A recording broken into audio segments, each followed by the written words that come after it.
So ಅದಕ್ಕೆ ಈ ವಿಚಾರನ ನಿಮ್ಮ ಹತ್ರ ಶೇರ್ ಮಾಡ್ಕೊಬೇಕು ಅಂತ ಅನಿಸ್ತು, ಎಲ್ರಿಗೂ ಹೇಳಿದ್ದೀನಿ. ಏನಾದರೂ ಇದ್ದರೆ ನೀವು ಕೇಳ್ಬೋದು. ನಾನು ಮಾತಾಡೋಕ್ಕೆ ಬರೋದಿಷ್ಟ.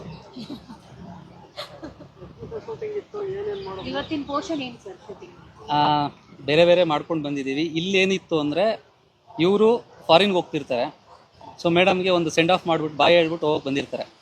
ಆ ಸೀಕ್ವೆನ್ಸ್ನ ಶೂಟ್ ಮಾಡಿದ್ದೀವಿ.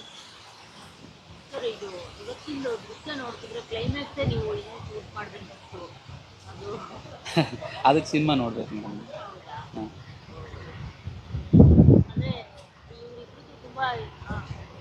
ಹೌದ್ರಿ. ಈಗ ಹೇಗಿದೆ ಅಂತ ಚೆನ್ನಾಗಿ ಬಂದಿದೆ ಮೇಡಮ್. ನಿಮಗೆ ಯಾವುದೇ ಏನೂ ಅದರಲ್ಲಿ ಆ ಜೋಡಿಗೆ ಯಾವುದೇ ಕೊರತೆ ಆಗದಂಗೆ ಸ್ಕ್ರೀನ್ ಮೇಲೆ ಏನು ಆ್ಯಕ್ಟ್ ಮಾಡಿದ್ದಾರೆ ಆ ಜೋಡಿಗಳಿಗೆ ಯಾವುದೇ ರೀತಿ ಕೊರತೆ ಬಂದಿದ್ದಂಗೆ ಅವ್ರ ಪರ್ಸ್ನಲ್ ಲೈಫಲ್ಲಿ ಏನೇ ಆಗಿದ್ರು ಸೀನ್ ಮೇಲೆ ಮಾತ್ರ ಅದ್ಭುತವಾಗಿ ನಟಿಸಿದ್ದಾರೆ. ಅದೀಗ ನೋಡಿದ್ರಿ ಸ್ಯಾಂಪಲ್ ನೀವು, ಆಯಿತಾ? ಚೆನ್ನಾಗಿ ಬಂದಿದೆ ಮೇಡಮ್, ಅದ್ಭುತವಾಗಿ ಬಂದಿದೆ.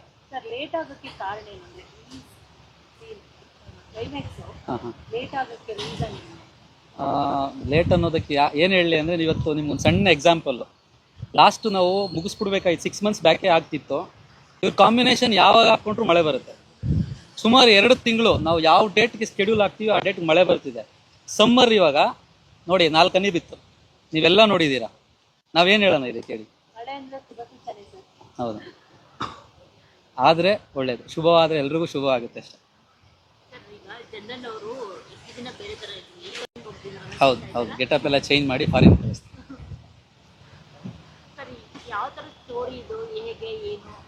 ಮುಂಚೆನೇ ಹೇಳಿದ್ದೀನಿ ಮೇಡಮ್, ಇದೊಂದು ಸೈಕೋ ಥ್ರಿಲ್ಲರು, ಪಕ್ಕಾ ಎಂಟರ್ಟೈನ್ಮೆಂಟ್ ಆಗಿರುತ್ತೆ. ನಿಮಗೆಲ್ಲ ಪ್ರತಿ ಹಂತದಲ್ಲೂ ಸೀಟ್ ಎಡ್ಜಲ್ಲಿ ಕುಣಿಸೋ ಹಂಗಿರುತ್ತೆ.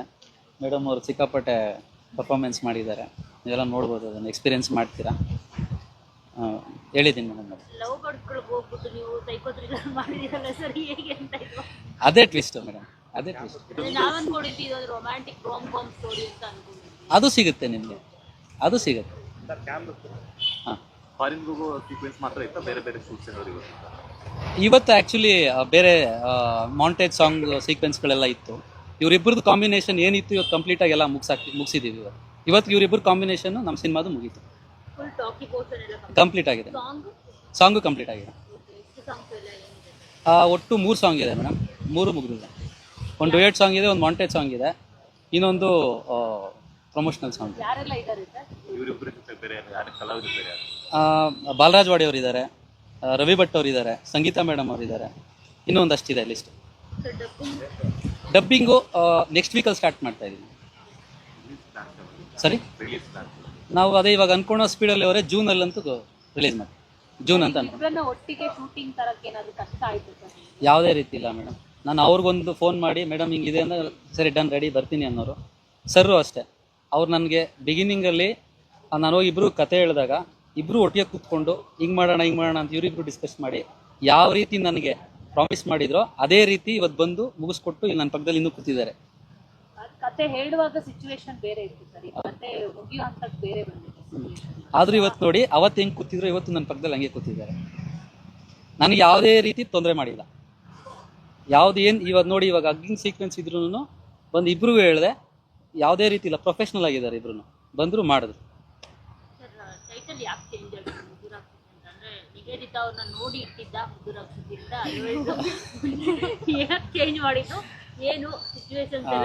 ಇಲ್ಲ ಮೇಡಮ್, ನಮಗೆ ನೋಟಿಸ್ ಬಂತು, ಇವರು ಕ್ಯಾಂಡಿ ಕ್ರಶ್ ಗೇಮಿಂಗ್ ಇವರಿಂದ ಅಬ್ಜೆಕ್ಷನ್ ಬಂತು.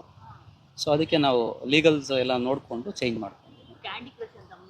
ಹೌದು ಹೌದು, ಕಾಟನ್ ಕ್ಯಾಂಡಿ. ಹೌದು, ಆಗುತ್ತೆ ಮೇಡಮ್, ಖಂಡಿತ ಆಗುತ್ತೆ. ಇವಾಗ ನೀವೇ ಹೇಳಿದ್ರಿ, ನಿವೇದಿತ ಅವ್ರು ನೋಡಿ ಇಟ್ರ ಅಂತ. ಸೊ ಆ ಕತೆ ನೋಡಿದಾಗ ಮುದ್ದು ರಾಕ್ಷಸಿ.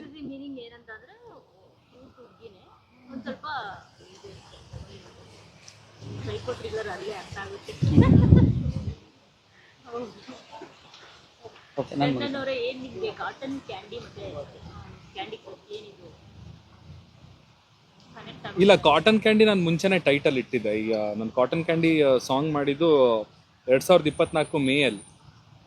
ಸೊ ಅದಕ್ಕೆ ಮುಂಚೆನೆ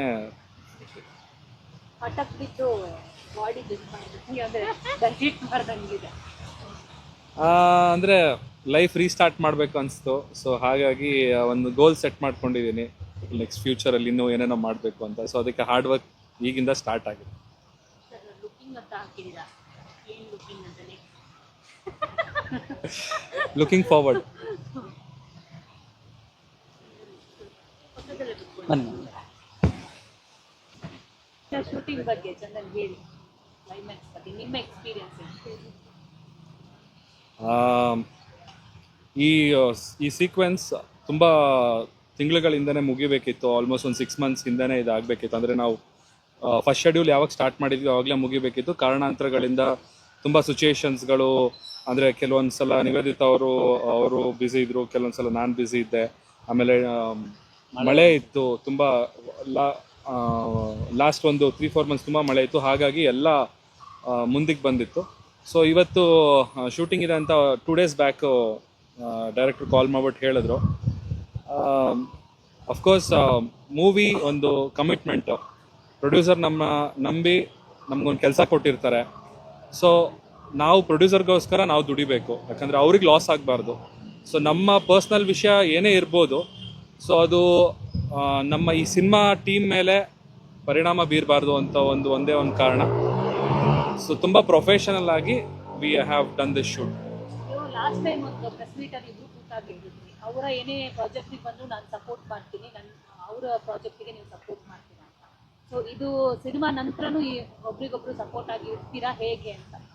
ಖಂಡಿತವಾಗ್ಲೂ ಇರಲೇಬೇಕು. Because cinema is different, personal life is different. Cinema ಅಂತ ಕಮಿಟ್ಮೆಂಟ್ ಕೊಟ್ಟಾಗ ಅದಕ್ಕಾದಂಥ ವ್ಯಾಲ್ಯೂ ನಾವು ಕೊಡಲೇಬೇಕು, ಮರ್ಯಾದೆ ಕೊಡಬೇಕು. ಬಿಕಾಸ್ ಇದನ್ನ ನಾವು ಕಾಯಕವೇ ಕೈಲಾಸ ಅಂತಾರಲ್ಲ. ಸೊ ಹಾಗಾಗಿ ಆ ಥರ ನೋಡ್ತಾ ಇದ್ದೀವಿ. ಏನೇ ಪರ್ಸ್ನಲ್ ಅಜೆಂಡಾಗಳು, ದ್ವೇಷ ಅದು ಯಾವುದೂ ಇಲ್ಲ, ಇವತ್ತವರೆಗೂ ಇಲ್ಲ. ಸೊ ಡೆಫಿನೆಟ್ಲಿ ಸಿನಿಮಾ ತಂಡದವರು ಯಾವುದೇ ರೀತಿ ಪ್ರಮೋಷನ್ಸ್ ಏನೇ ಪ್ಲ್ಯಾನ್ ಮಾಡಿದ್ರು ಸಿನಿಮಾಗೋಸ್ಕರ ನಾನು ಕೆಲಸ ಮಾಡ್ತೀನಿ. ಕರ್ಕೊಬನ್ನಿ, ಜೊತೆಗೆ ಮಾತಾಡೋಣ. ಬಂದರೆ ನಿವೇದಿತ ನೀವು ಹೇಳಿ. ಐ ಥಿಂಕ್ ಸ್ಟೋರಿ ಎಲ್ಲ ಇಂಪಾರ್ಟೆಂಟ್ ಆಗುತ್ತೆ. ಏನು ಪ್ರಾಜೆಕ್ಟ್ ಅದ್ರ ಮೇಲೆ ಡಿಸೈಡ್ ಮಾಡಬೇಕಾಗುತ್ತೆ. ಈಗ ಅಲ್ಲಿ ನೀವು ಅರ್ಥ ಮಾಡ್ಕೊಂಡ್ರಿ ಚಂದನ್ ಅವ್ರನ್ನ, ಅವ್ರು ನಿಮ್ಮ ಕಣ್ಣೀರು ಹೋದ್ರು. ನಾನು ಅನ್ಕೊಂಡೆ ರಿಯಲ್ ಆಗಿ ಹೇಳ್ತಾ ಇದ್ದೀರಾ ಇವತ್ತು ಕೊನೆ ದಿನದ ಶೂಟಿಂಗ್ ಅಂತ. ಸೊ ಅಫ್ಕೋರ್ಸ್ ಇವಾಗ ಈ ಸಿನಿಮಾನೇ ಅಂತ ಅಂತಲ್ಲ, ಯಾವ ಸಿನಿಮಾ ಆದ್ರೂ ನಮಗೆ ಕೊನೆ ದಿನದ ಶೂಟಿಂಗ್ ಅಂತ ಒಂದು ರೀತಿ ಎಮೋಷನಲ್ ಆಗಿರುತ್ತೆ. ಈ ಸಿನಿಮಾದ ಸ್ಪೆಷಲ್ ನಿಮ್ಗಿಬ್ರಿಗೂ ಸಿಕ್ಕಾಪಟ್ಟೆ ಸ್ಪೆಷಲ್ ಅಂತ ಅನ್ಸುತ್ತೆ. ಅಂದರೆ ನೀವು ಅವಾಗಲೇ ಪ್ಲ್ಯಾನ್ ಮಾಡ್ಕೊಂಡಿರ್ತೀರ ನಾವಿಬ್ರು ಒಟ್ಟಿಗೆ ಸಿನಿಮಾ ಮಾಡೋಣ ಅಂತ. ಸ್ಪೆಷಲಿ ಇವತ್ತು ನಿಮ್ಮಿಬ್ರಿಗೆ ಎಷ್ಟು ಎಮೋಷನಲ್ ಡೇ ಅಂತ ಇಬ್ರು ಹೇಳೋದು. It was really emotional because scene ಹಾಗೆ ಇದೆ. ಆಮೇಲೆ ಆಬ್ವಿಯಸ್ಲಿ ಸೀನ್ ರಿಕ್ವೈರ್ಮೆಂಟೇ ಅದು ಎಮೋಷ್ನಲ್ ಆಗಿರೋದು. And also definitely yes, because we share a bond ಅಲ್ಲ. ಸೊ ನೋಡಿದಾಗ ಒಂದು ಎಮೋಷನ್ಸ್ ಬಂದೇ ಬರುತ್ತೆ. Quite emotional. ನೀವು ಕಣ್ಣೀರು ಹಾಕೋಕೆ ಗ್ಲಿಸರಿನ್ ಯೂಶಲಿ ಇವತ್ತಿನ ಯಂಗ್ಸ್ಟರ್ಸ್ ಹೀರೋಯಿನ್ಸ್ ಅಂತ ಬಂದಾಗ ರಿಯಲಿಸ್ಟಿಕ್ ಆಗಿ ಅಳೋದು ತುಂಬಾ ಕಡಿಮೆ. ಅದು ಯಾವ ತರದ ಸೀನ್ಸ್ ಆಗಿರಲಿ, ಎಷ್ಟು ಎಮೋಷನಲ್ ಆಗಿರಲಿ ಗ್ಲಿಸರಿನ್ ಕೇಳ್ತಾರೆ. ಸೊ ಡೈರೆಕ್ಟ್ರು ಆನ್ಸರ್ ಮಾಡಬೇಕು, ಎಷ್ಟು ಎಮೋಷನಲ್ ಆಗಿ ಸಡನ್ ನೀವು ಹೇಳಿದ್ರು ಇಲ್ಲೋ ಗೊತ್ತಿಲ್ಲ, ಆ ಸೀನಲ್ಲಿ ಅಳಬೇಕು ಅನ್ನೋದಿತ್ತೋ ಇಲ್ಲೋ ಗೊತ್ತಿಲ್ಲ, ಸ್ಯಾಡ್ ಫೇಸ್ ತೋರಿಸಿದ್ರೆ ಅಷ್ಟೇ ಸಾಕಾಗಿತ್ತೋ ಅದು ಗೊತ್ತಿಲ್ಲ. ಸೊ ಅವರು ಎಷ್ಟು ಮಟ್ಟಿಗೆ ನಿಮ್ಮ ಒಂದು ಆ ಸೀಕ್ವೆನ್ಸ್ಗೆ ಜೀವ ತುಂಬಿದ್ರು ಫಸ್ಟ್ ಅವ್ರು ಆನ್ಸರ್ ಮಾಡಿ. ಗ್ಲಿಸರಿನ್ ಬೇಕಾಗಿರಲಿಲ್ಲ. ನಾನೇ ಹೇಳ್ಬಿಡ್ತೀನಿ ಫಸ್ಟು. ಈ ಜಾಗದಲ್ಲಿ ಒಂದು ಶೂಟ್ ಮಾಡಿದ್ದೆ ನಾನು ಹೇಳ್ಬಿಡ್ತೀನಿ ಬ್ರೋ, ಅದೊಂದು ವಿಚಾರ ಹೇಳ್ಬಿಡ್ತೀನಿ. ಈ ಜಾಗದಲ್ಲಿ ಒಂದು ಮಾಂಟೇಜ್ ಇದೆ, ಇಲ್ಲಿ ನಿಂತಿರ್ತಾರೆ, ತುಂಬ ದಿನ ಆದಮೇಲೆ ಹುಡುಗಲ್ಲಿ ಹಗ್ ಮಾಡ್ತಾರೆ ಅವರು. ನಾನೇನು ಹೇಳಿಲ್ಲ, ಜಸ್ಟ್ ಹೋಗಿ ಹಗ್ ಮಾಡ್ಕೊಳ್ಳಿ ಅಂತ ಹೇಳಿದೆ ಅಷ್ಟೇ. ಹಗ್ ಮಾಡಿದ್ಮೇಲೆ ಅಂದರೆ ಅವ್ರು ಹೆಂಗಿದ್ರು ಅನ್ನೋದು ಇವತ್ತೇನಾಗಿದೆ ನಮ್ಗೆ ಬೇಡ, ಅವತ್ತೇನಾಗಿತ್ತು ಅನ್ನೋದಕ್ಕೆ. ಅಂದರೆ ಅವತ್ತಿನ ಸಿಚುವೇಶನ್ ನಾನು ನೋಡಿದೆ. ಹಗ್ ಮಾಡಿದವರು ಲಿಟ್ರಲಿ ಕಟ್ ಹೇಳಿದ್ರು ಬಿಡ್ತಿಲ್ಲ. Madam full ಅಳ್ತಿದ್ದಾರೆ. ಅವತ್ತು ಒಂದು 20 ನಿಮಿಷ ನಾವು ಗ್ಯಾಪ್ ಕೊಟ್ಟು ಅವ್ರಿಗೆ ಸಮಾಧಾನ ಮಾಡಿದ್ವಿ. ಅಂದರೆ ಒಂದಷ್ಟು ನಾವು ನೋಡಿದ್ದೀವಿ, ಬೇರೆಯವ್ರು ಏನು ಮಾತಾಡ್ತಾರೆ ಅನ್ನೋದಕ್ಕಿಂತ ನಾನು ಇವ್ರ ಜೊತೆ ಇದ್ಕೊಂಡು ನಮ್ಮ ಟೀಮು ಟೆಕ್ನಿಷಿಯನ್ಸು ಎಲ್ಲ ನೋಡಿದ್ದಾರೆ ಅವ್ರ ಬಾಂಡೇಜ್ ಏನು ಅನ್ನೋದು. ಅದು ನಾನು ಹೇಳ್ತೀನಿ. ಅಂದರೆ ತುಂಬ ಎಮೋಷ್ನಲಿ ಒಂದಷ್ಟು ಸೀನ್ಗಳು ಅವ್ರ ಲೈಫಲ್ಲಿ ನಡೆದಿರೋ ಥರನೇ ಒಂದಷ್ಟು ಸಿಂಕ್ ಆಗಿದ್ದಾವೆ. ಅದು ಇಬ್ಬರು ಹೇಳ್ಕೊಂಡಿದ್ದಾರೆ ನನಗೆ. ಅದು ನೋಡ್ತೀರಾ, ಸಿನಿಮಾದಲ್ಲಿ ನೋಡ್ತೀರಾ. ಶೂಟಿಂಗ್ ಎಂಡ್ ಅಲ್ವಾ, ಅದಕ್ಕೆ that's all. I mean I was just thinking, usually ನಾನು ಯಾವುದೇ ಪ್ರಾಜೆಕ್ಟ್ ಕೂಡ ಮಾಡಿದಾಗಲೂ ಕೂಡ ಅದು ಇನ್ನೇನು ಮುಗಿಯುತ್ತೆ ಅಂತ ಬಂದಾಗ ಎಮೋಷ್ನಲ್ ಆಗೇ ಆಗ್ತೀನಿ.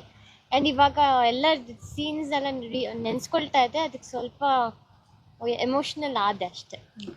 ಒಂದ್ಸತಿ ಅವರು ಸ್ಟುಡಿಯೋಗೆ ಹೋಗಿ ಸುಮ್ಮನೆ ಫುಟೇಜ್ ತೋರಿಸ್ತಿದ್ದೆ, ಹಂಗೆ ನೋಡ್ತಿದ್ರು ಅವ್ರು ನೋಡ್ತಾನೆ ಇದ್ರು, ಸೈಲೆಂಟ್ ಆಗೋದ್ರು. ಯಾಕೆ ಬ್ರೋ ಅಂದೆ.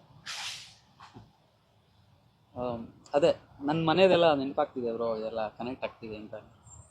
ಸೊ ಒಂದಷ್ಟು ವಿಚಾರಗಳು ನಾನು ನೋಡಿದ್ದೀನಿ, ಅದು ನನ್ನಲ್ಲೇ ಇರುತ್ತೆ. ಕೆಲ ಪ್ರೊಡ್ಯೂಸರ್ಸ್ಗಳು ಸಿನಿಮಾ ಪ್ರಮೋಷನ್ಗೆ ಬರಲ್ಲ ಅಂತ ಹೀರೋಯಿನ್ ಮೇಲೆ ಕಂಪ್ಲೇಂಟ್ಸ್ ಮಾಡೋದಿರುತ್ತೆ. ಸೊ ನಿವೇದಿತ ಮೇಲೆ ಆ ಥರದ ಕಂಪ್ಲೇಂಟ್ಸ್ ಇರ್ಲಿಕ್ಕಿಲ್ಲ, ಯಾಕಂದ್ರೆ ಕರೆದ ತಕ್ಷಣ ಬಂದು ಶೂಟ್ ಮಾಡಿ. ಹೌದು, ಇಬ್ಬರು ಅಷ್ಟೇ ಮೇಡಮ್.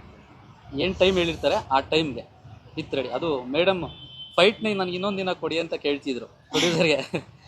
ಅಷ್ಟು ಡೆಡಿಕೇಟಿವ್ ಆಗಿದ್ದಾರೆ. ಒಬ್ಬ ಡೈರೆಕ್ಟ್ರಿಗೆ ಈ ಥರ ಆರ್ಟಿಸ್ಟ್ಗಳು ಸಿಕ್ಬಿಟ್ರೆ ನಿಜವಾಗ್ಲೂ ಏನು ಬೇಕಾದ್ರೂ ಮಾಡಿಸ್ಬೋದು ಅವ್ರ ಕೈ. Thank you. ನಿವೇದಿತ ಅವ್ರಿಗೆ ಚಂದನ್ ಅವ್ರ ಮೇಕ್ ಓವರ್ ಹೇಗೆ ಅನ್ನಿಸ್ತು? ಡೆಫಿನೆಟ್ಲಿ ಚೆನ್ನಾಗಿದೆ. ಅವ್ರು ಮುಂಚೆನೇ ಚೆನ್ನಾಗಿದ್ರು, ಅದಕ್ಕೆ ಅಲ್ವಾ. ಬಟ್ ಇವಾಗಲೂ ಚೆನ್ನಾಗಿದ್ದಾರೆ. ಚಂದ್ರ ಸರ್, ಈ ಮೇಕ್ ಓವರ್ ಪರ್ಟಿಕ್ಯುಲರ್ಲಿ ಈ ಸಿನಿಮಾದು ಲಾಸ್ಟ್ ಸೀಕ್ವೆನ್ಸ್ ಅಥವಾ ಇಡೀ ಲೈಫ್? ನನ್ನ ನೆಕ್ಸ್ಟ್ ಪ್ರಾಜೆಕ್ಟಿಗೆ. ಸರ್ ನೀವು ಹೇಳಿ, ನಿಮಗೆ ಎಮೋಷನಲ್ ಆಗಿತ್ತ ಹೇಗೆ?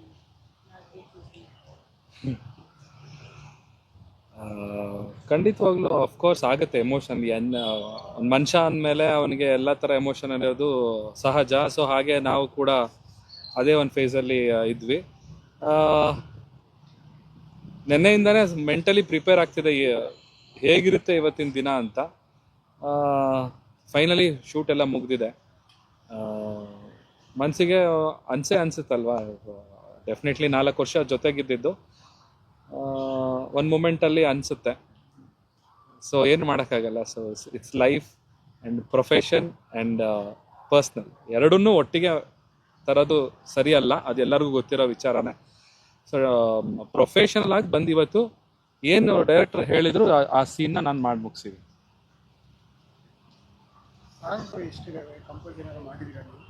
ಇಲ್ಲ, ಈ ಸಿನಿಮಾಗೆ ನಾನೇನು ಮ್ಯೂಸಿಕ್ ವರ್ಕ್ ಮಾಡಿದೆ. ಸಾಂಗ್ ಎಷ್ಟಿದೆ? 3 ಇದೆ ಸರ್, ಹೇಳಿದ್ನ 3 ಇದೆ.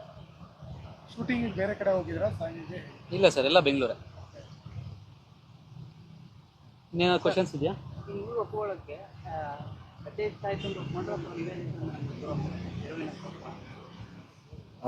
ಹೇಳಬೇಕಂದ್ರೆ ಈ ಸಿನಿಮಾದಲ್ಲಿ ನಿವೇದಿತಾ ಅವರು ಲೀಡ್ ಆ್ಯಕ್ಟ್ರೆಸ್, ಅವ್ರದ್ದು ಪಾತ್ರ ಜಾಸ್ತಿ ಇದೆ ಸಿನಿಮಾದಲ್ಲಿ. ಅವರಿಗೊಂದು ಸಪೋರ್ಟಿವ್ ಆಗಿರಲಿ ಅಂತ ನಾನು ಅವರು ಬಾಯ್ ಫ್ರೆಂಡ್ ರೋಲ್ ಮಾಡೋಕ್ಕೆ ಒಪ್ಕೊಂಡಿದ್ದೆ. ಮೂವಿ ಸ್ಟೋರಿ ಆ್ಯಕ್ಚುಲಿ ತುಂಬಾ ಚೆನ್ನಾಗಿದೆ. ನಾವು ಒಪ್ಕೊಂಡಿದ್ದು ಇವರಿಂದ, ಡೈರೆಕ್ಟರ್ ಸರಿಂದ. ಯಾಕಂದರೆ ಅವ್ರು ಬಂದು ಸ್ಟೋರಿ ಯಾವ ಥರ ಹೇಳಿದ್ರು ಅಂದರೆ ಪ್ರಾಬಬ್ಲಿ ನೀನು ಅವ್ರ ನರೇಷನ್ ಕೇಳಬೇಕು, ಅಷ್ಟು ಇಮ್ಯಾಜಿನೇಷನ್ಗೆ ಹೋಗ್ತೀರಾ ಅಂದರೆ ಅಷ್ಟು ಚೆನ್ನಾಗಿ ಹೇಳಿದ್ರು. ನಾನು ಯಾವತ್ತೂ ಯಾರು ಅಷ್ಟು ಚೆನ್ನಾಗಿ ಸ್ಟೋರಿ ನನಗೆ ನರೇಟ್ ಮಾಡಿದ್ದನ್ನ ನಾನು ಕೇಳೇ ಇರಲಿಲ್ಲ. ಸೊ ಅದರಿಂದ ನಾನು ಒಪ್ಕೊಂಡೆ. ಆ್ಯಂಡ್ ಇವನ್ ಚಂದನ್ ಕೂಡ ಅವಾಗ ಸ್ಟೋರಿ ಕೇಳಿದ ತಕ್ಷಣ ಅವರು ಮನೆಗೆ ಹೋದ್ಮೇಲೆ ತುಂಬ ಚೆನ್ನಾಗಿದೆ ಅಲ್ಲ ಸ್ಟೋರಿ, ನಾನು ಇಮ್ಯಾಜಿನ್ ಮಾಡಿಕೊಂಡೆ ಅಂತೆಲ್ಲ ಹಂಗೆ ಡಿಸ್ಕಸ್ ಮಾಡ್ತಿರ್ಬೇಕಾದ್ರೆ ನಮ್ಮಿಬ್ರಿಗೂ ಅನಿಸ್ತು ಓಕೆ ಮೂವಿ ತುಂಬಾ ಚೆನ್ನಾಗಿ, ಸ್ಟೋರಿ ಚೆನ್ನಾಗಿದೆ, ಮಾಡಿದ್ರೆ ಚೆನ್ನಾಗಿರುತ್ತೆ ಅಂತ. ಲಾಸ್ಟ್ ಟೈಮ್ ಇಬ್ರು ಇದೇ ಶೂಟಿಂಗ್ ಸೆಟ್ ಅಲ್ಲೇನೆ ನಾಗರಬಾವಿ ಹತ್ರ ಇದ್ರು, ನಿಮ್ಮ ಇಬ್ಬರ ಆನಿವರ್ಸರಿಯನ್ನು ಸೆಲೆಬ್ರೇಟ್ ಮಾಡ್ಕೊಂಡು. ಎಸ್. ಸೊ ಆ ನೆನಪುಗಳೇನಾದರೂ ನೆನಪಾಯ್ತು? ಈ ಶೂಟಿಂಗಲ್ಲಿ ತುಂಬ ಆಗ್ಬಿಟ್ಟಿದೆ ನಮಗೆ, ಸಾಕಷ್ಟು ಎಮೋಷನ್ಸ್ಗಳು ಇದೆ. ದಿಸ್ ಮೂವಿ ಅಂದರೆ ಈ ಒಂದು ಸಿನಿಮಾ ಶೂಟಿಂಗ್ ಎಕ್ಸ್ಪೀರಿಯನ್ಸ್ ಒಂಥರ ಲೈಫ್ ಟೈಮ್ ಮೆಮೊರಿ ಥರ ಇದೆ. ಅಂದರೆ ಇವತ್ತು ಕೊನೆ ಸೀಕ್ವೆನ್ಸ್ ಕೂಡ ಇದೇನೋ ಅನಿಸ್ಬೋದು, ಏನೋ ಪಬ್ಲಿಸಿಟಿ ಸ್ಟಂಟ್ಗೋಸ್ಕರ ಈ ಸೀನ್ ಇಟ್ಬಿಟ್ಟು ಏನೋ ಮಾಡಿದ್ದಾರೆ ಅಂತ ಅನಿಸ್ಬೋದು, ಬಟ್ ಹಂಗಿಲ್ಲ. ಅದೊಂದು ಸೀನ್ ಮಾತ್ರ ಬ್ಯಾಲೆನ್ಸ್ ಇತ್ತು. ನಾನು ವಿದಾಯ ಹೇಳಿಬಿಟ್ಟು ನಾನು ಫಾರಿನ್ಗೆ ಹೋಗೋವಂಥದ್ದು. ಎಸ್, ಅಷ್ಟೇ. ಅದ್ರ ಮೇಲೆ ಜಾಸ್ತಿ ಏನು ಹೇಳೋಕೆ ಗೊತ್ತಾಗ್ತದೆ. ಕೋರ್ಟಿಂದ ನೀವು ಆಚೆ ಬರ್ತಿರ್ಬೇಕಿದ್ರೆ ಕೈ ಕೈ ಇಟ್ಕೊಂಡು ಬರಲಿ, ಎಲ್ರಿಗೂ ಮಾರಲ್ ಅಂತ ಹೇಳ್ತಾ ಇದ್ರು. ಅವತ್ತು ಲಾಯರು ಕೂಡ ಸಾಕಷ್ಟು ಜನ ಮಾತಾಡ್ತಾರೆ, ಅವ್ರಿಗೂ ಒಂದು ರೀತಿ ಮಾದರಿ ಎಲ್ಲ. ಅಲ್ಲಿ ಡಿವೋರ್ಸ್ ಆದಮೇಲೆ ಒಬ್ಬರಿಗೂ ಮುಖ ನೋಡ್ಕೊಳ್ಳಲ್ಲ. ಆದರೆ ಇವ್ರು ಜೋಡಿ ನೋಡಿ ಖುಷಿ ಆಯಿತು ಅಂತ ಎಲ್ಲರೂ ಖುಷಿ ವ್ಯಕ್ತಪಡಿಸಿದ್ರು. ಸೊ ಇಡೀ ಸೋಷಿಯಲ್ ಮೀಡಿಯಾ ನೀವು ಇದ್ರ ಬಗ್ಗೆ ಖುಷಿ ವ್ಯಕ್ತಪಡಿಸಿದ್ರು. ಸೊ ಅವತ್ತು ಏನೂ ಗೊತ್ತಾಗಿರಲ್ಲ ನಿಮಗೆ, ಬಟ್ ಇವತ್ತು ನೋಡಿದಾಗ ಸಿಚುವೇಶನ್ ಕಂಪ್ಲೀಟ್ಲಿ ಚೇಂಜ್ ಇದೆ. ಅಂದರೆ ನಿಮ್ಮಿಬ್ಬರಲ್ಲಿ ಎಲ್ಲೂ ಕೂಡ ನಾಟಕ ಕಾಣಿಸ್ತಿಲ್ಲ. ಅಂದರೆ ಸಿನಿಮಾ ಅಂದ್ರೆ ಆ್ಯಕ್ಟಿಂಗ್ ಕಾಣಿಸ್ತಿಲ್ಲ, ಎಲ್ಲ ಒರಿಜಿನಲ್ ಆಗಿ ಆ್ಯಕ್ಟ್ ಮಾಡ್ತಿದ್ದಾರೇನೋ ಅಂತ ಅನ್ನಿಸ್ತು. ಮೇ ಬಿ ಅವತ್ತು ಗೊತ್ತಾಗದೇ ಇರೋದು ಇವತ್ತು ಗೊತ್ತಾಗ್ತಿದೆಯಾ ಅಂತ ಅನಿಸುತ್ತೆ. ಆ ಡಿಸಿಷನ್ ಮಾಡೋದಿದೆಯಲ್ವಾ, ಅದು ಸುಮ್ಮನೆ ಏನೋ ಹೋಗು ಒಂದು ಅಂಗಡಿಲಿ ಬಟ್ಟೆ ತೊಗೊಂಡಂಗಲ್ಲ. ಸೊ ನಮ್ಮ ಲೈಫ್ನ ನಾವು ತುಂಬ ಕುತ್ಕೊಂಡು ಅನಲೈಸ್ ಮಾಡಿ ಸಾಕಷ್ಟು ತಿಂಗಳುಗಳ ಕಾಲ ಅದ್ರ ಬಗ್ಗೆ ಡೀಪಾಗಿ ಮಾತಾಡಿ ನಾವು ಸಪ್ರೇಟ್ ಆದರೆ ಹೇಗಿರುತ್ತೆ ಅನ್ನೋದ್ರ ಬಗ್ಗೆ ನಾವು ತುಂಬ ಡಿಸ್ಕಸ್ ಮಾಡಿ ಒಂದು ಡಿಸಿಷನಿಗೆ ಬಂದಿದ್ದು. ಇಟ್ ವಾಸ್ ನಾಟ್ ಲೈಕ್ ನಂಗೆ ಬೇಡ ಅಂತ ಅಂದ್ಬಿಟ್ಟು ಮಾಡಿರೋವಂಥದ್ದಲ್ಲ, ತುಂಬ ಯೋಚನೆ ಮಾಡಿರೋವಂಥದ್ದು ಅದು. ಬಿಕಾಸ್ ಅವ್ರಿಗೂ ಒಂದು ಲೈಫಲ್ಲಿ ಏನೋ ಸಾಧನೆ ಮಾಡಬೇಕು ಅನ್ನೋದು ಅವ್ರ ಲೈಫಲ್ಲೂ ಇದೆ, ನನಗೂ ಏನೋ ಸಾಧನೆ ಮಾಡಬೇಕು ಅನ್ನೋದು ಲೈಫಲ್ಲಿದೆ. ಸೊ ಎಲ್ಲೋ ಒಂದು ಕಡೆ ಒಟ್ಟಿಗೆ ಇದ್ದಾಗ ಅದಕ್ಕೆ ಅಡಚಣೆಗಳಾಗ್ತಿತ್ತು ಅನ್ನೋ ಒಂದು ಕಾರಣಕ್ಕೋಸ್ಕರ ಮಾತ್ರ ನಾವು ಸಪ್ರೇಟ್ ಆಗಿದ್ದು. ಸೊ ಅವರು ಜೀವನದಲ್ಲಿ ಮುಂದೆ ಬಂದರೆ ನನಗೂ ನಾನೇ ಫಸ್ಟ್ ಜಾಸ್ತಿ ಖುಷಿ ಪಡೋದು ನಾನೇ. ಸೊ ಹಾಗಾಗಿ ನಾವು ತೊಗೊಂಡಿರೋ ಡಿಸಿಷನ್ ಕರೆಕ್ಟ್ ಆಗೈತೆ. ನಿಮಗೆ ಅವಾಗಿನ ಸಿಚುವೇಶನ್ ಬೇರೆ, ಇವಾಗಿನ ಸಿಚುವೇಶನ್ ಬೇರೆ. ಎಷ್ಟೋ ಇಂಡಸ್ಟ್ರಿಯಲ್ಲಿ ನೋಡಿದ್ದೀವಿ, ಅಂದರೆ ಡಿವೋರ್ಸ್ಡ್ ಆಗಿರುವಂಥ ಕಪ್ಪಲ್ ಮತ್ತೆ ಒಂದಾಗಿದ್ದಾರೆ. ಸೊ ನಿಮಗೆ ಅನಿಸಿದ್ಯಾ ಎಷ್ಟು ಮಿಸ್ ಮಾಡ್ಕೊಂಡ್ರಿ ಆ ಆ ಥರ ಥರ? ಅಂದ್ರೆ ಇವತ್ತು ಅನ್ಸಿದ್ಯಾ ಸಡನ್ ಆಗಿ ಇವಾಗ? ನೋಡುವಾಗ ನೀವು ಎಮೋಷನಲ್ ಆದ್ರ? ಒಬ್ವಿಯಸ್ಲಿ ಎಮೋಷ್ನಲ್ ಆದೆ. ಆ್ಯಂಡ್ ನೀವು ಈ ಥರ ಕ್ವೆಶ್ಚನ್ ಕೇಳಿದ್ರೆ ಸ್ವಲ್ಪ ಟ್ರಿಕ್ಕಿ ಆಗಿರುತ್ತೆ. ಯಾಕಂದರೆ ಏನು ಫೀಲೇ ಆಗಲ್ಲ ಅನ್ನೋ ಥರ ಇರಲ್ಲ. ಒಬ್ವಿಯಸ್ಲಿ ಅಷ್ಟು ಇಯರ್ಸ್ ಎಲ್ಲ ಇದ್ದರೆ ಫೀಲಿಂಗ್ಸ್ ಅನ್ನೋದಂತೂ ಇದ್ದೇ ಇರುತ್ತೆ. ಬಟ್ ಐ ಡೋಂಟ್ ಥಿಂಕ್ ಅದು ಬೇರೆ ಕಪಲ್ಸ್ ಬಗ್ಗೆ ಅದು ನನಗೆ ಗೊತ್ತಿಲ್ಲ. ಮೇ ಬಿ ಅವರಲ್ಲಿ ಇನ್ನೂ ಒಂದು ಒಬ್ರಿಗೊಬ್ರಿಗೆ ಪ್ರೀತಿ ಇದೆಯಲ್ಲ ಜಾಸ್ತಿ ಇತ್ತೇನೋ, ಅದಕ್ಕೆ ಒಂದಾಗಿರ್ಬೋದು. ಬಟ್ ನಮ್ಮಲ್ಲಿ ಅಷ್ಟು ಕಂಪ್ಯಾಟಬಿಲಿಟಿ ಇರಲಿಲ್ಲ. So obviously I don't think ಅದು ನೆಕ್ಸ್ಟ್ ಫ್ಯೂಚರೆಲ್ಲ ರೀಕನ್ಸೈಲ್ ಆಗ್ಬೋದು. ಓಕೆ, ಅಂದರೆ ನೆಕ್ಸ್ಟ್ ಶೂಟ್ ಇದೆ, ಒಂಚೂರು ಡಿಸ್ಟರ್ಬ್ ಆಗ ನನಗೆ ಸೀನ್ಗಳು ಸೊ ಕಂಪೋಸ್ ನಿವೇದಿತ ಇದು ಫೈನಲ್ ಕೊಟ್ಟರು. ಈಗ ಯಾರಾದರೂ ಡಿವೋರ್ಸ್ ಆದಾಗ ಪ್ರತಿ ಫ್ರೇಮಿಂಗು ನಾನು ನೋಡಿದ್ದೀನಿ ಹೆಣ್ಮಕ್ಳ ಮೇಲೆ ಬರುತ್ತೆ. ಸ್ಪೆಷಲಿ ಇವಾಗ ಧನಶ್ರೀ ಮತ್ತು ಚಾಹಲ್ ಡಿವೋರ್ಸ್ ಆಗಿದ್ದಾರೆ. ಎಲ್ಲರೂ ಧನಶ್ರೀ ಮೇಲೇ ಬುಟ್ ಮಾಡಿ ತೋರಿಸಿದ್ರೆ, ಚಾಹಲ್ ಬೇರೆ ಹುಡುಗಿ ಜೊತೆ ಇದ್ರೂ ಕೂಡ ಧನುಶ್ರೀದೇ ತಪ್ಪು ಅಂತ ಹೇಳ್ತಿದೆ ಸಮಾಜ. ಸೊ ಅಂಥವ್ರಿಗೆಲ್ಲ ಏನು ಹೇಳಕ್ಕೆ ಇಷ್ಟಪಡ್ತಾರೆ ನಿವೇದಿತ? ಯಾಕಂದರೆ ನಿಮ್ಮ ಬಗ್ಗೆನೂ ಕೂಡ ಇದೇ ಥರ ಬ್ಲೇಮಿಂಗ್ ಬರ್ತಿರುವಂಥದ್ದು. ಪ್ರತಿ ನೀವಂತಾನೆ ಅಲ್ಲ, ಈವನ್ ಸಮಂತ ಆಗಲಿ ಮತ್ತೆ ರೀಸೆಂಟ್ ಆಗಿ ಯಾರು ಹಾರ್ದಿಕ್ ಪಾಂಡ್ಯ ಅವ್ರ ವೈಫ್ ಆಗ್ಲಿ ನತಾಶಾ. ಸೊ ಈಗ ನಿಮ್ಮ ವಿಷಯದಲ್ಲಾಗ್ಲಿ ಧನಶ್ರೀ ವಿಷಯದಾಗ್ಲಿ ಕಂಟಿನ್ಯೂಸ್ಲಿ ಇದೆ ನಾವು ನೋಡ್ತಾ ಇದೀವಿ. ಆಸ್ ಎ ಹೆಣ್ಮಕ್ಳಿಗೆ ನಾವು ಕುತ್ಕೊಂಡು ನೋಡುವಾಗ ನಮಗೂ ಬೇಜಾರಾಗುತ್ತೆ, ಯಾಕೆ ಪ್ರತಿ ಸರಿ ಹೆಣ್ಮಕ್ಳನ್ನೇ ಬ್ಲೇಮ್ ಮಾಡ್ತಾರೆ ಅಂತ. ಸೊ ಅಲ್ಲಿ ಚಾಹಲ್ ಬೇರೆ ಹುಡುಗಿ ಜೊತೆ ಇದ್ರೂ ಇಲ್ಲಿ ಧನಶ್ರೀನೇ ಬ್ಲೇಮ್ ಮಾಡ್ತಾರೆ. ಸೊ ಅದ್ರ ಬಗ್ಗೆ ಏನು ಹೇಳ್ತೀರಾ? ನೀವು ಅದನ್ನ ಹೆಂಗ್ ಓವರ್ಕಮ್ ಮಾಡ್ತಾ ಇದ್ದೀರಾ, ಫೇಸ್ ಮಾಡ್ತಿದ್ದೀರಾ ಅಂತ?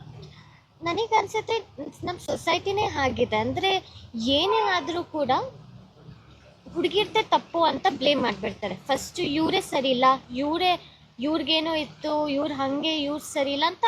ಅದು ಕಾಮನ್. ಅದು ಇವಾಗ ನೀವೇ ಎಷ್ಟು ಎಕ್ಸಾಂಪಲ್ಸ್ ಕೊಟ್ರಿ.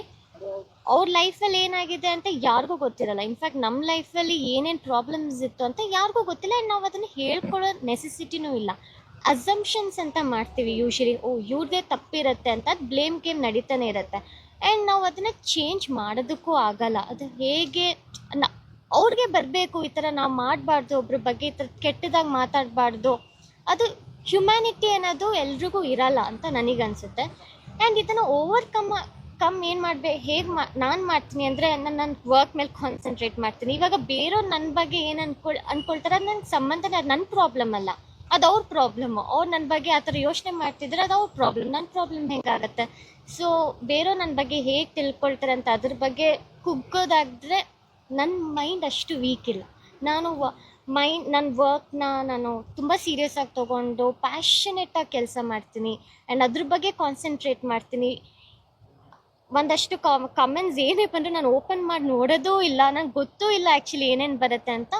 ಮಾಡ್ಕೊಳ್ಳಿ, ಅವ್ರು ಖುಷಿ ಬರುತ್ತಾ, ಬೇರೆಯವ್ರಿಗೆ ಕೆಟ್ಟದ್ದು ಬಯಸಿದ್ರೆ ಅವ್ರಿಗೆ ಖುಷಿ ಸಿಗತ್ತಾ, ದೇವ್ರು ನೋಡ್ಕೊಳ್ತಾನೆ.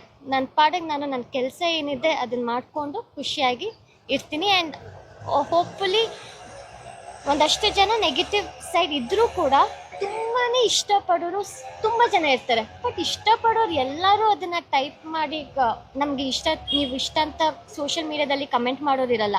ಲೈವ್ ಆಗಿ ಬಂದು ಮಾತಾಡ್ಸೋದು, ಪ್ರೀತಿಯಿಂದ ಮಾತಾಡ್ಸೋರು ತುಂಬಾ ಇರ್ತಾರೆ. ಸೊ ಅವ್ರು ಬಂದು ಮಾತಾಡ್ಸಿದಾಗ ಖುಷಿ ಆಗುತ್ತೆ. ಇನ್ನೂ ಚೆನ್ನಾಗಿ ಏನಾದರೂ ಕೆಲಸ ಮಾಡಿ ಪ್ರೂವ್ ಮಾಡ್ಕೋಬೇಕು ಅಂತ ಅನಿಸುತ್ತೆ. And also women should be self sufficient. ಅವ್ರು ಕೆಲಸ ಮಾಡಬೇಕು, ಅವ್ರದ್ದೇ ಆದಂಥ ಒಂದು ಸಂಪಾದನೆ ಇರಬೇಕು. ಆವಾಗ ಯಾರು ಏನೇ ಅಂದರೂ ಅಷ್ಟು ತಲೆ ಕೆಡ್ಸ್ಕೊಳ್ಳೋದು ಅವಶ್ಯಕತೆನೇ ಬರಲ್ಲ. ಅಲ್ಲ, ನಿಮ್ಮಿದ್ರಲ್ಲಿ ಇದೆಯಾ ಚೇಂಜಸ್ ಅವ್ರು 3 ಜನ ಸಮಂತ ಆಗಲಿ, ಹಾರ್ದಿಕ್ ಪಾಂಡ್ಯ, ಚಾಹಲ್ ಆಗಲಿ, ಅವ್ರ ವಿಷಯದಲ್ಲಿ ಅವ್ರು ಯಾವತ್ತೂ ಅವ್ರ ಹೆಂಡತಿಗಳ ಪರ ಡಿವೋರ್ಸ್ ಆಗಿದ್ದು ಸಪೋರ್ಟ್ ಮಾಡಿಲ್ಲ. ಅದ್ರ ವಿಷಯದಲ್ಲಿ ಸಪೋರ್ಟ್ ಮಾಡಿ ನೀವು ಸಪೋರ್ಟಿವ್ ಆಗಿ ನಿಂತಿದ್ರು. ಏನು ಕ್ಲೇಮ್ ಬರುತ್ತೆ ಯಾ ಯಾ ಯಾ ಯಾ ಯಾ ಕೆಲವೊಂದ್ ಕಡೆ ಪರಸ್ಪರ ವೈಯಕ್ತಿಕವಾಗಿ ನಿಮ್ಮಿಬ್ಬರ ಒಂದು ಗ್ರೋತ್ಗಾಗಿ ನೀವು ಬೇರ್ಪಡೆ ಆಗಿದ್ರು ಕೂಡ ಒಂದಷ್ಟು ಟ್ರೋಲ್ ಪೇಜಸ್ ಎಲ್ಲ ನೋಡಿದಾಗ ಏನು ಬಿಕಾಸ್ ಏನ್ ನಡೆದಿರುತ್ತೆ ಅಂತ ನಿಮ್ಮಿಬ್ಬರು ಬಿಟ್ರೆ ಬೇರೆ ಯಾರಿಗೂ ಗೊತ್ತಿಲ್ಲ. ಸರ್ ಒಂದು ರಿಕ್ವೆಸ್ಟ್, ನನಗೆ ಸೀನ್ ಇದೆ ಸರ್. ಆ್ಯಸ್ ಎ ಸೆಡ್, ಅದು ಬೇರೆಯವ್ರ ಅವ್ರ ಅಸಂಪ್ಷನ್ ಅಷ್ಟೇ. ಇವಾಗ ನಿಮ್ಮ ಲೈಫಲ್ಲಿ ಏನಾಗ್ತಿದೆ ಅಂತ ನನಗೆ ಗೊತ್ತಿರಲ್ಲ. ನೀವು ನಿಮ್ಮ ಲೈಫಲ್ಲಿ ಎಷ್ಟು ಕಷ್ಟ ಅನುಭವಿಸಿರ್ತೀರ. ಪ್ರತಿಯೊಬ್ಬರು ಅಷ್ಟೇ ಕೂತ್ಕೊಂಡು ವಿಡಿಯೋ ಮಾಡ್ತಿರೋರಾಗಿರಲಿ ಅಥವಾ ವಿಡಿಯೋ ನೋಡೋರಾಗಿರಲಿ, ಎಲ್ಲರೂ ಅವ್ರ ಲೈಫಲ್ಲಿ ಎಲ್ರಿಗೂ ಕಷ್ಟ ಇರುತ್ತೆ, ಎಲ್ಲರೂ ಸ್ಟ್ರಗಲ್ಸ್ ಮಾಡ್ತಿರ್ತಾರೆ. ಬಟ್ ಅವ್ರನ್ನ ನೋಡಿದಾಗ ಗೊತ್ತಾಗಲ್ಲ, ಅವ್ರ ಲೈಫ್ ಎಷ್ಟು ಚೆನ್ನಾಗಿರುತ್ತಲ್ವಾ, ಎಷ್ಟು ಹೆಂಗೆ ಓಡಾಡ್ತಿರ್ತಾರೆ, ಎಷ್ಟು ಚೆನ್ನಾಗಿರ್ತಾರೆ, ನಮ್ಮ ಲೈಫ್ ಯಾಕೆ ಹಿಂಗಿದೆ ಅಂತ ನಾವು ಅಂದ್ಕೊಳ್ತೀವಿ ಅಷ್ಟೇ. ಬಟ್ ಅವ್ರವ್ರ ಲೈಫಲ್ಲಿ ಏನೇನು ಕಷ್ಟ ಇರುತ್ತೆ ಅವ್ರಿಗೆ ಮಾತ್ರ ಗೊತ್ತಿರುತ್ತೆ. ಅದಕ್ಕೆ ಸುಮ್ಮನೆ ಫ್ರೀಡಮ್ ಆಫ್ ಸ್ಪೀಚ್ ಇದೆ ಅಂತ ಕೆಟ್ಟದಾಗಿ ರಿಕ್ವೆಸ್ಟ್ ಅಷ್ಟೇ, ಏನೇನೋ ಅನ್ನೋದೆಲ್ಲ. ಐ ಹೋಪ್ ನೀವು ಮಾಡಬೇಡಿ, ಬಟ್ ಹಂಗೂ ಮಾಡಬೇಕು, ಟ್ರಾಲ್ ಮಾಡಬೇಕು ಅಂದರೆ ಮಾಡಿ. ನಿಮ್ಗೆ ಖುಷಿ ಸಿಗತ್ತಾ ಒಬ್ರು ಕೆಟ್ಟದ್ದು ಬಯಸೋದು, okay, no problem. But as much as possible ನೀವು ಕೇಳಿದ್ರೆ ಬೇಜಾರಾಗತ್ತಾ ಅಂತ, ನಂಗೆ ಏನೂ ಬೇಜಾರಾಗಲ್ಲ, ನಂಗೆ ಏನೂ ಎಫೆಕ್ಟ್ ಆಗಲ್ಲ. ಬೇಕಾದ್ರೆ ಇನ್ನೂ ಬೈರಿ, ಇನ್ನೂ ಟ್ರಾಲ್ ಮಾಡಿ, ನೋಡ್ತೀನಿ ಅಷ್ಟೇ. ಓಕೆ, ಅದು ಆ ಕ್ವಶನ್ಸ್ ಬೇಡ, ನನಗೆ ಶೂಟ್ ಇದೆ. ಏನಾದರೂ ಪ್ರೊಡ್ಯೂಸರ್ ಬಂದಿದ್ದಾರೆ ಕೇಳೋಗಿದ್ರೆ ಒಪಿನಿಯನ್, ಒಂದು ನಿಮಿಷ ಒಪಿನಿಯನ್ ಯಾವ್ದ್ರದ್ದು ಒಪಿನಿಯನ್? ಟ್ರೋಲ್ ಬಗ್ಗೆ.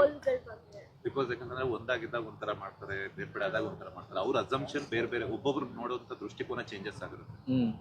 ಸೊ ಇಲ್ಲ, ಅವ್ರು ಏನು ಹೇಳಿದ್ರು ಅದು ನಾನು ಅವ್ರಿಗೆ ಅವಾಗ ಹಂಗೆ ಹೇಳಿ ಸಮಾಧಾನ ಮಾಡ್ತಿದ್ದೆ. ಅದನ್ನೆಲ್ಲ ನೆನಪಾಯ್ತು ನನಗೆ. ನಾವು ಒಟ್ಟಿಗೆ ಇದ್ದಾಗ್ಲೂ ಆ ಥರ ಎಲ್ಲ ಟ್ರೋಲ್ಸ್ಗಳನ್ನ ನೋಡಿದ್ವಿ. ಸೊ ಹಾಗಾಗಿ ಇದು ಅವರವರ ವೈಯಕ್ತಿಕ ಅದು. ಇವಾಗ ಹೇಳ್ದಂಗೆ ಫ್ರೀಡಮ್ ಆಫ್ ಸ್ಪೀಚ್ ಅನ್ನೋದು ಏನಿದೆ ಇಂಡಿಯಾದಲ್ಲಿ, ಸೊ ಅದನ್ನೆಲ್ಲರೂ ಅಡ್ವಾಂಟೇಜ್ ತೊಗೊಳ್ತಾ ಇದ್ದಾರೆ.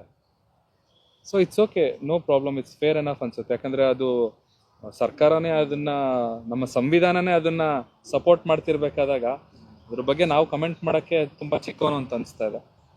So that's there job. ಇವಾಗ ಒಂದು ಟ್ರೋಲ್ ಪೇಜ್ ಆಗಿರ್ಬೋದು, ಇನ್ನೊಂದು ಆಗಿರ್ಬೋದು, ಅವರು ಅದನ್ನೇ ಪ್ರೊಫೆಷನಲ್ ಆಗಿ ತೊಗೊಂಡಿರ್ತಾರೆ. ಸೊ ನನಗೆ ಅದ್ರ ಬಗ್ಗೆ ಕಮೆಂಟ್ ಮಾಡೋಕ್ಕೆ ಇಷ್ಟ ಇದೆ.